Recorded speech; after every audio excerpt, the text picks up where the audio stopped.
Yan. Kakabsat, nagsasaing po tayo ng kamuros na bigas. Yan.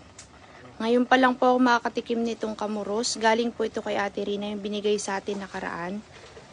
At tunay nga pong napakabango pala talaga ng kamuros. Ito po yung ani galing sa kaingin, palay kaingin. Ang bango, kakabsat. Ayan oh. Thank you Ate Rina. Katikim kaming kamuros. Sabi nila mahal daw po yung ganitong bigas.